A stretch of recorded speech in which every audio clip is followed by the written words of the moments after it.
दोस्तों, आज से ठीक 320 साल पहले एक वक्त ऐसा भी था जब औरंगजेब अपने कमरे में चिल्ला चिल्ला कर रो रहा था और उसका कारण था उसे दो लड़कों ने हरा दिया था।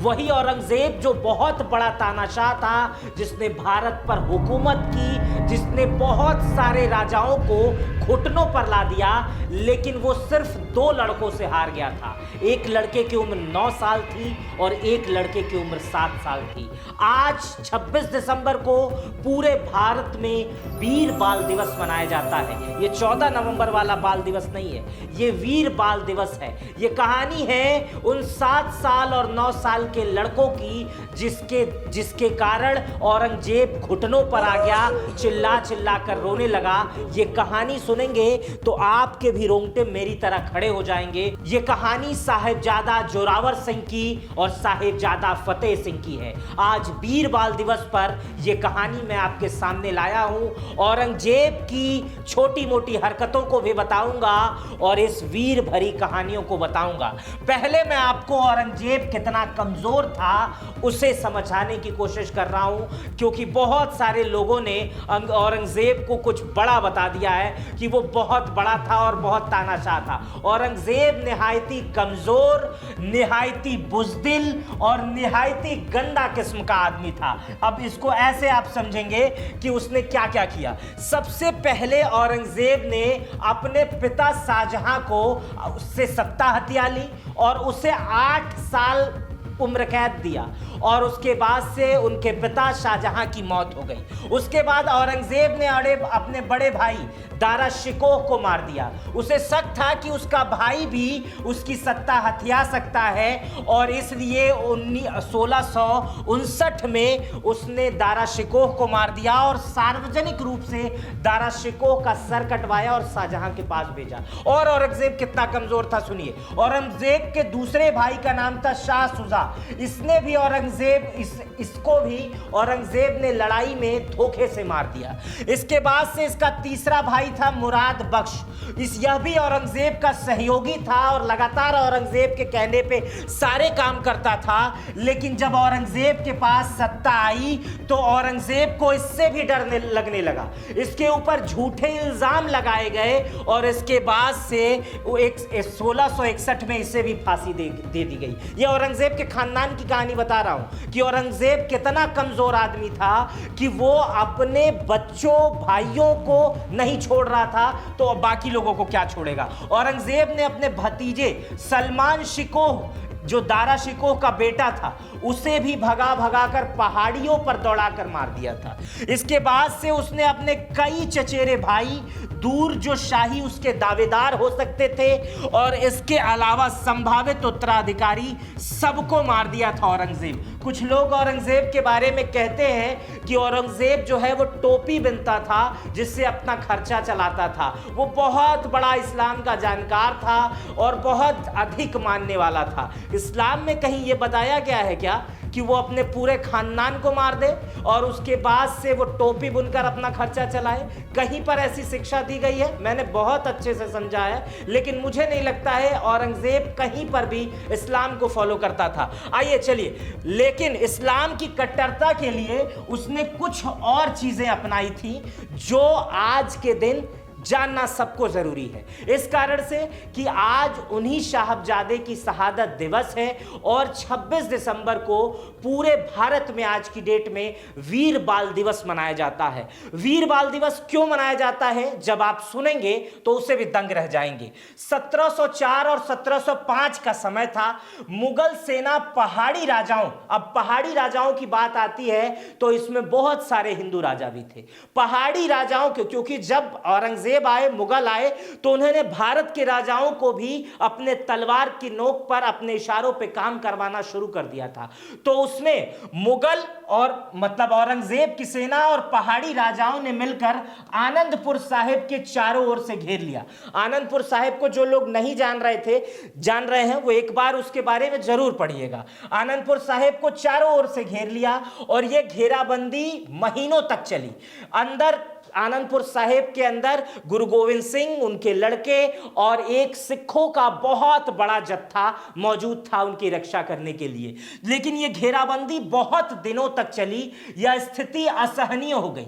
तब मुगल के अधिकारियों ने, जो मुगल के अधिकारी थे, मुगल के राजा थे, औरंगजेब था, और उसके साथ जो राजपूत राजा थे, ये सब मुगल के राजाओं ने कुरान पर हाथ रख के कसम खाई और राजपूत राजाओं ने अपनी जबान दी और कहा कि अगर गुरु गोविंद सिंह बाहर आ जाएं, आनंदपुर साहब को छोड़कर चले जाएं, तो हम कुछ भी नहीं करेंगे। लेकिन गुरु गोविंद सिंह को यह बात मालूम थी और गुरु गोविंद सिंह के साथ विश्वासघात हुआ और उन्होंने अपने मौजूदा सिखों को जीवन बचाने के लिए कहा कि ऐसा है कि आप इस जगह को छोड़ के जाइए। वो कसम भी खा रहे हैं लेकिन उस कसम की कोई वैल्यू नहीं है। और उसी समय गुरु गोविंद सिंह और उनके चारों बच्चे वहां से निकलते हैं। वो 1705 का समय था, भीषण ठंडी की रात थी, भारी वर्षा थी, उफनती हुई नदी थी और नदी सरसा नदी थी। और जैसे ही गुरु गोविंद सिंह सिखों का जत्था निकलता है, मुगल सेना ने अपना वादा तोड़ दिया। कुरान पे हाथ रख के कसम खाए थे और मुगल सेना ने अपना वादा तोड़ दिया और हमला कर दिया। और इसी अफरा तफरी में सरसा नदी पार करते समय गुरु गोविंद सिंह और उनका परिवार बिछड़ गया। उनके दो पुत्र जो बड़े वाले थे, साहबजादा अजीत सिंह और साहबजादा जुझार सिंह, गुरु के साथ रहे, मतलब गुरु गोविंद सिंह के साथ रहे और उनके साथ आगे निकल गए। लेकिन उनके दो छोटे पुत्र, साहबजादा जोरावर सिंह जिनकी उम्र 9 साल थी और साहबजादा फतेह सिंह जिसकी उम्र 7 साल थी, अपनी दादी माता गुजरी जी के साथ बिछड़ गए। अब समझिए, ये दो लोग बिछड़ गए क्योंकि नदी पार करना था, जत्था था। लेकिन ये जो 3 लोग बिछड़े थे, इसके बाद भी इसमें भी एक हिंदू व्यक्ति का नाम आता है जिसका नाम है गंगू। और ये व्यक्ति पहले जो साहिबजादा है उनके घर पे रसोइये का काम कर चुका था। इस व्यक्ति ने देखा कि 3 लोग पहाड़ों पर भटक रहे थे, जिसमें एक साहिबजादा जोरावर सिंह थे जिनकी उम्र 9 वर्ष थी, एक साहिबजादा फतेह सिंह थे और एक उनकी बूढ़ी माता दादी गुजरी देवी थी। और ये तीनों लोग भटक रहे थे और उसके बाद से गंगू नाम का व्यक्ति उनके घर काम कर चुका रहता है, उनके पास जाता है, उनको मनाने लगता है कि ऐसा है, पहाड़ों पे मत भटकिए, मेरा घर है यहीं पर चलिए, यहीं पर जब तक ये हमले शांत नहीं हो जाते हैं, ये व्यवस्थाएं ठीक नहीं हो जाती हैं, तब तक यहीं रहिए। और उनको वो मनाने में सफल हो जाता है और उसके बाद से उनको मनाते हुए अपने घर ले आता है। लेकिन यही गंगू नाम का व्यक्ति बहुत खतरनाक निकलता है। असल में ये मुगलों का आदमी निकलता है, ये लालच में आ जाता है और उसके बाद से मुगलों की सेना को जाकर बता देता है कि मैंने अपने घर में इन लोगों को रख रखा है। अब मुगल के सैनिकों के लिए ये बहुत आसान हो जाता है साहिबजादा फतेह सिंह को और साहिबजादा जोरावर सिंह को पकड़ना। और उसके बाद से मुगल की सेना आती है, इन दोनों लोगों को पकड़ के ले जाती है और उसके बाद से इन तीनों लोगों को सरहिंद ले जाया जाता है और वहां पर माइनस टेम्परेचर रहता है और बहुत ठंड रहती है, दिसंबर का महीना रहता है और तीनों लोगों को हाथ ऊपर करके पहाड़ियों पर लटका दिया जाता है और उनसे सिर्फ यही बात कही जाती है कि आप इस्लाम कबूल कर लो, इन सारे झंझटों से मुक्ति मिल जाएगी। और औरंगजेब के आदेश पर इन दोनों साहिबजादों को, साहिबजादा जोरावर सिंह को, साहिबजादा फतेह सिंह को यह लालच दिया जाता है इतनी छोटी सी उम्र में कि हम तुम्हें ऐश खेल खिलौने जो भी तुम चाहोगे वो सब तुमको देंगे, तुम्हें बड़े होने पे राज देंगे, सत्ता देंगे, सब कुछ देंगे, बस तुम इस्लाम कबूल कर लो, सारी झंझट यहीं पर खत्म हो जाती है। लेकिन 7 साल के फतेह सिंह और 9 साल के जोरावर सिंह हृदय से इतने मजबूत से थे कि उन्हें डर नाम के शब्द के बारे में भी जानकारी नहीं थी और उन्हें डर नहीं लगा। 3 दिनों तक ठंडी पहाड़ियों पर कठोर यातनाएं झेलने के बाद, इतनी बुरी अवस्था झेलने के बाद उन्होंने स्पष्ट बार बार कहा कि वो अपना धर्म नहीं छोड़ेंगे, चाहे उन्हें प्राण ही क्यों ना देने पड़े। मुझे अपने पिता के संस्कार पर गर्व है, आप मेरे प्राण ले लीजिए और जल्दी से ले लीजिए, लेकिन मैं अपना धर्म नहीं छोड़ूंगा। सोचिए क्या स्थिति रही होगी, क्या मोटिवेशन रहा होगा कि 7 साल और 9 साल के बच्चे जिसके सामने पूरी मुगल की सेना खड़ी है और सबका, औरंगजेब से लेकर उस समय के वहां के वजीर तक का, सबका सिर्फ एक ही मोटिव है कि गुरु गोविंद सिंह के इन दोनों छोटे लड़कों को इस्लाम कबूल करवा लें, लेकिन वो नहीं करवा पाए।